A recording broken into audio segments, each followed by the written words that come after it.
আমি দীর্ঘ 17টি বছরে আমার কখনো মনে পড়ে না যে আমি একটা প্রোগ্রাম, একটা মিছিল, একটা মিটিং আমি কখনো বাদ দিয়েছি।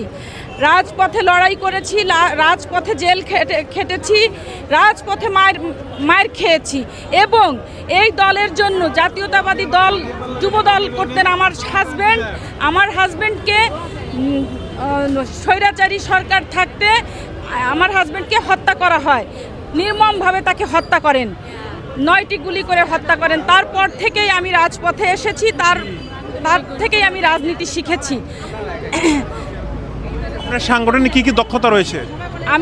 আমি বারবার নির্বাচিত, রাজবাড়ী জেলার বারবার নির্বাচিত 2 বারের কাউন্সিলর এবং আমি জনগণের সবসময়ের জন্য জনগণের পাশে থাকি, কাজ করি এবং আমাদের দলীয় যে কর্মকাণ্ড, আমার দলীয় সাংগঠনিক যে কাজ, মহিলা দল সুসংগঠিত করার জন্য সবসময় আমি ব্যস্ত থাকি।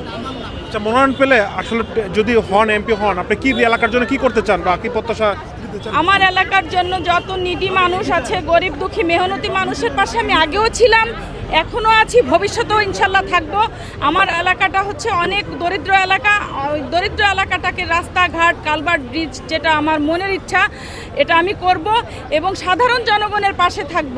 যেমন আমার এলাকায় একটা শিশু পার্ক নাই, যেমন আমার এলাকায় একটা ভালো মানে যেখান দিয়ে অনেক এলাকা আছে যেখান দিয়ে কোনো ভালো রাস্তা নাই, সেগুলো আমি করব ইনশাল্লাহ। আর আগেও আমি অনেক কিছু করেছি, যখন আমি কাউন্সিলর ছিলাম তখনও আমি করেছি, অনেক কিছুই করেছি, ভবিষ্যতে ইনশাল্লাহ আমি করব। দল আসলে কিভাবে মূল্যায়ন করবে এই ত্যাগী নেতাদের? অনেক তো হাইব্রিড নেতা অনেকে বলছেন, দেখা যাচ্ছে।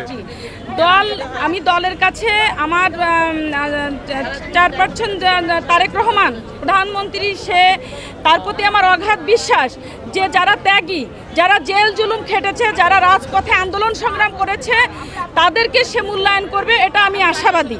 আমার প্রধানমন্ত্রী তারেক রহমান এমন একজন মানুষ যে সে দীর্ঘ 17টি বছর দেখেছে যে রাজপথে আন্দোলন সংগ্রাম নারীরাই করেছে, নারীরাই ছিল, হাতে গোনা নারীরা ছাড়া কোনো আন্দোলন সংগ্রামে কোনো পুরুষ ছিল না। যখনই আমরা কোনো আন্দোলন সংগ্রামে যখন লোকজন ডাক দিয়েছি সবাই তালবাহানা করেছে, কিন্তু আমরা হাতে গোনা লোকজনই ছিলাম। আমি এই দলের জন্য আমার অনেক ত্যাগ, স্বামী হারিয়েছি, স্বামীও যুবদল করতেন, স্বামী হারিয়েছি, নিজেও জেল খেটেছি, মার খেয়েছি, অনেক কিছু হয়ে গেছে আমার জীবনে।